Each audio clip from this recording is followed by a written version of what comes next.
কতটা মজমজে হয়েছে দেখুন।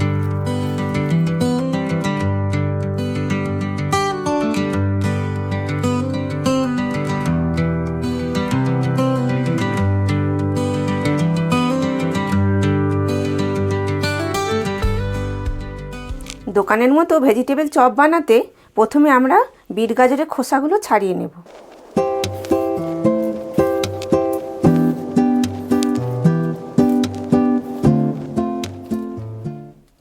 বিট গাজরটাকে পরিষ্কার করে খোলা ছাড়িয়ে ভালো করে জল দিয়ে ধুয়ে নেবে।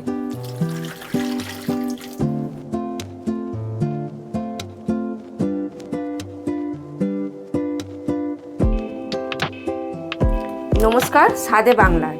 বিট গাজরগুলো ধোয়া হয়ে গেছে, এবার গ্রেট করে নেব। যারা আমার চ্যানেলে নতুন এসেছেন আমার চ্যানেলটাকে অবশ্যই সাবস্ক্রাইব করে দেবেন।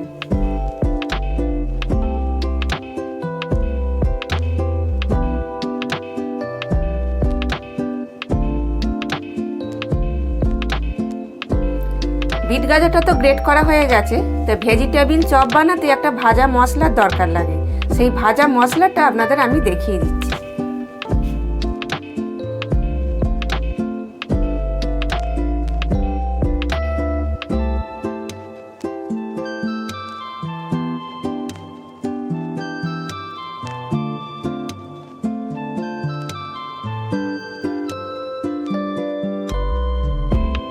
এইভাবে ভেজে গুঁড়িয়ে নেব।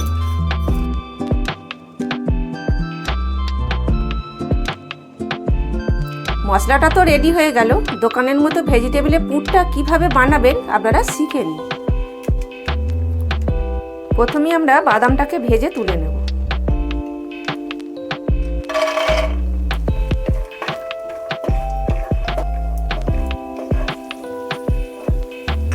নারকেলটা একটু লাল করে ভেজে তুলে নেবে। ঠিক এরকম যেই লালচে রং ধরবে তুলে নেবে, এর থেকে বেশি ভাজবেন না। ওই তেলের মধ্যেই 1 চামচ 5 ফোড়ন দিয়ে দিলাম। 5 ফোড়নটা ভাজা হয়ে গেছে। আদা কুঁচো দিয়ে দিচ্ছি আমি 1 চামচ। আপনারা চাইলে আদা বাটাও দিতে পারেন, কিন্তু কুঁচোনোটা দিলে খেতে আরও ভালো লাগবে। কাঁচা লঙ্কা কুচোটাও দিয়ে দিলাম। দিয়ে একটু ভালো করে নাড়াচাড়া করে নেবে।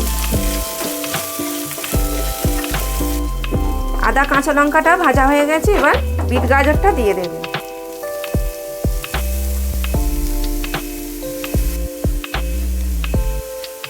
বিট গাজরটা দিয়ে 3-4 মিনিট ভালো করে এভাবে নাড়বেন, এর জলটা মরা অবধি।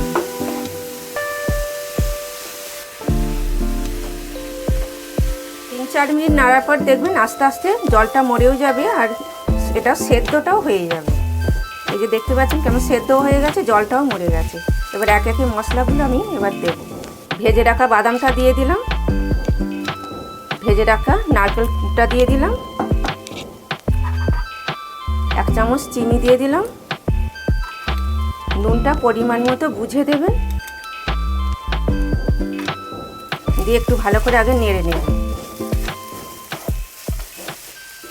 এইভাবে 2 মিনিট নেড়ে নেবে।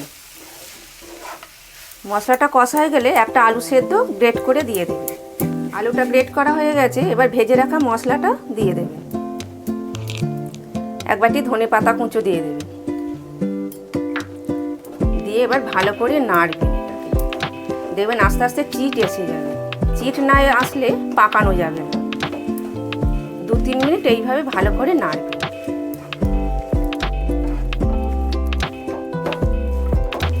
দেখুন আস্তে আস্তে কেমন চিট এসে যাচ্ছে, প্যান থেকে ছেড়ে যাচ্ছে। দোকানের মতো পুর আমাদের একদম রেডি। এবার এটাকে ঠান্ডা করতে দিয়ে দেব। প্রথমে হাতে একটু এইভাবে একটু তেল মাখিয়ে নেবে, তাহলে হাতে আর জড়াবে না।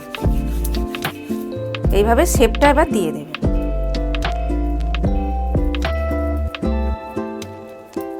এইভাবে প্রত্যেকটা শেপ আমি দিয়ে দেব।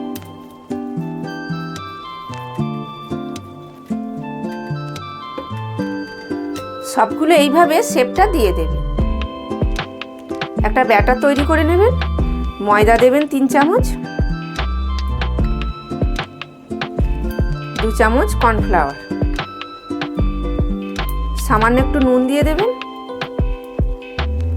গোলমরিচ গুঁড়ো একটু দিয়ে দেবেন, দিয়ে এটাকে জল দিয়ে গুলে নেবে। বেশি ঘনও নয় আর খুব বেশি পাতলাও নয়।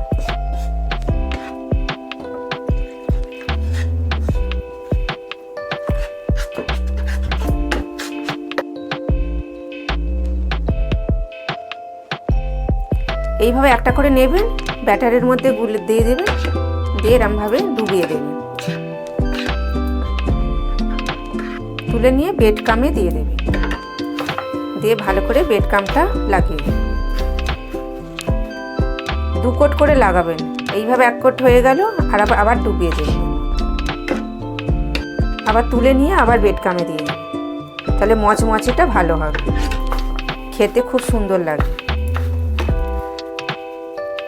দেখুন এইভাবে প্রত্যেকটা আমি এইভাবে সবগুলো গড়ে নেব। ভাজবার মতো তেলটা দিয়ে দেবে।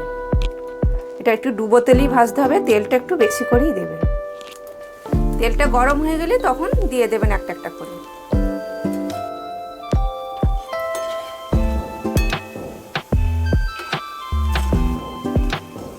এইভাবে উল্টে পাল্টে ভাজবেন, একটু লাল করে ভেজে তুলে নেবেন।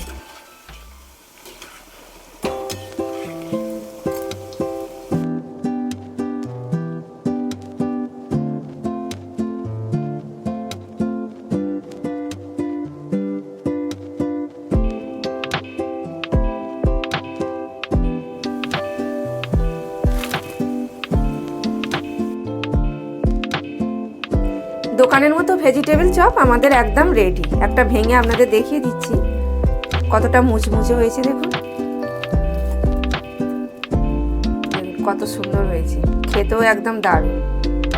আমি আর একটা ভেঙে দেখিয়ে দিচ্ছি কেমন লাগছে আপনাদের। এই দেখুন কতটা মচমচে হয়েছে। দেখুন যদি এই ভিডিওটা আপনাদের ভালো লেগে থাকে আমার চ্যানেলটাকে অবশ্যই সাবস্ক্রাইব করে দেবেন। আমার এই ভিডিওটা যদি আপনাদের ভালো লেগে থাকে লাইক কমেন্ট শেয়ার করবেন, আর বেল আইকনটা টিপে রাখবেন, তাহলে আরও নিত্য নতুন রান্না আপনারা দেখতে পাবেন। আবার দেখা হচ্ছে পরের রেসিপিতে। নমস্কার।